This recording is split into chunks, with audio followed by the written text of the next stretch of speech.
Hey everybody, Ryan here, coming at you with episode 4 of NOIR Central Station. Today we're going to be talking about 1949's Thieves Highway, directed by Jules Dassin, starring Richard Conte and Lee J. Cobb. So, this is a movie I was first introduced to about 17 years ago when I first saw it on Criterion DVD.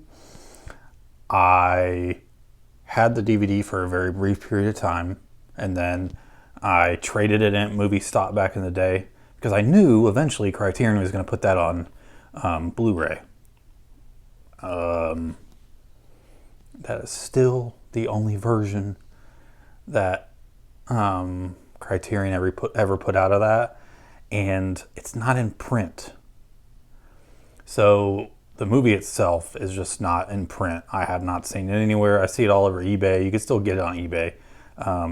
There's a Region B Blu-ray out there. I don't have a Region Free player, so I can't buy that Blu-ray. So I actually just watch it like on Criterion Channel now. It's on the Criterion Channel. So that's my backstory with it. But it wasn't until like maybe about 4 years ago that I rewatched it and just fell in love with it all over again.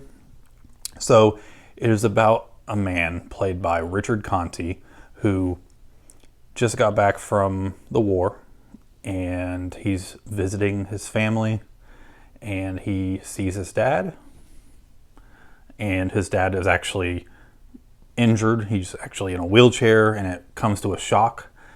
God, what's his? I forget the character's name, but I'm just gonna call him. Let's see.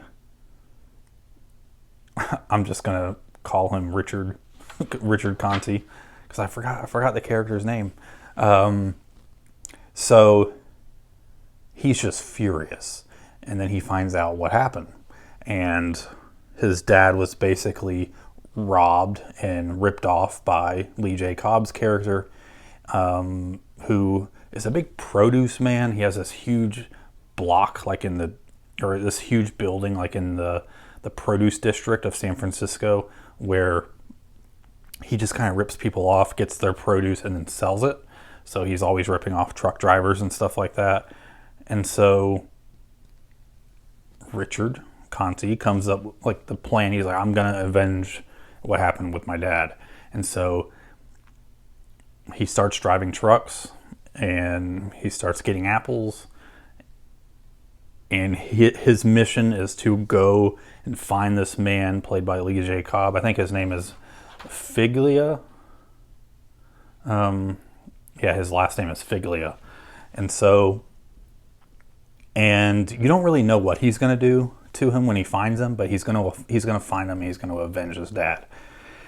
And so most of the movie takes place in a very short amount of time, maybe like a day or so, give or take a couple days, but mainly a day. A bulk of the action takes place within a day and into the night. He starts driving trucks, and he teams up with a guy who, has been in the game for a long time. He's always known of Richard Conte. He knows his father, and so he's like on board. And he actually kind of has like a little shadiness to him too. So you could just tell that the business that they're in, it's every man for himself. So that's the premise of the movie, is the drive to San Francisco. And then when he gets to San Francisco and confronts Figlia, it's brilliant. Like, this movie is incredible. And it's a film noir that doesn't have anything to do with like a murder. It doesn't have anything to do with like a private investigator. There is a femme fatale, per se. She's played by Valentina Cortez, or Cortese. I don't know how it's pronounced, but she plays a woman that Richard Conte comes into contact with in San Francisco, and you don't know really what her motives are. But I'll let you guys just kind of take that and run with it. This is a great film. Beautiful cinematography by... Who did the cinematography on this film? man, I have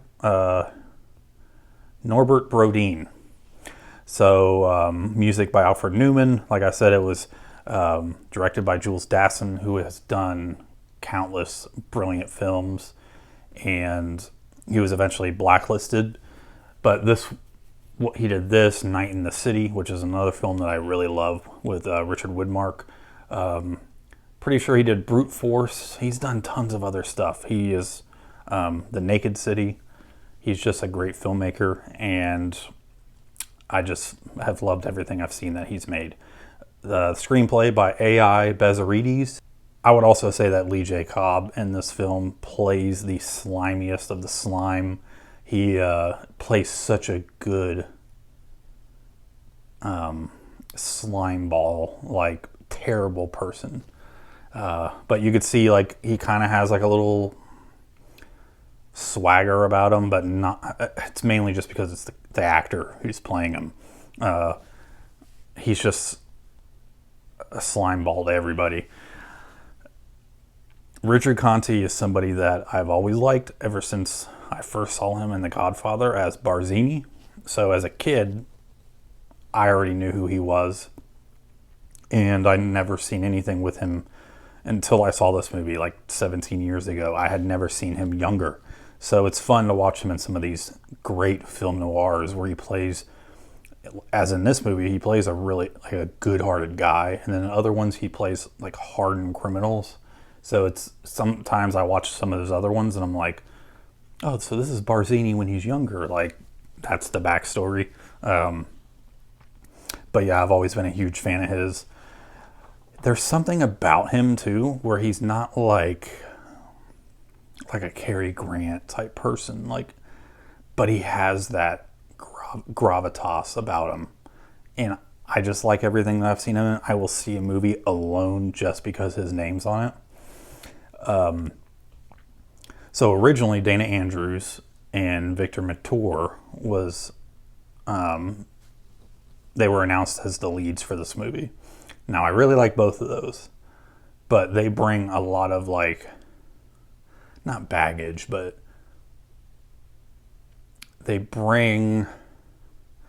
I don't think they bring the same, like,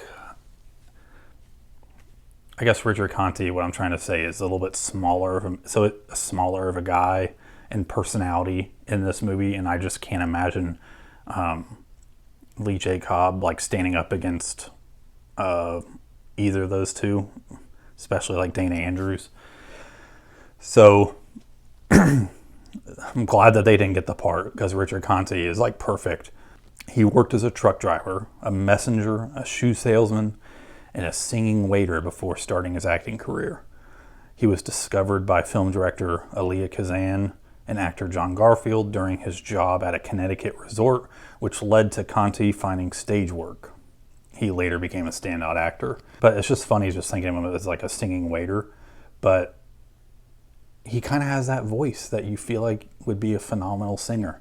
So anyways, guys, I really love this film.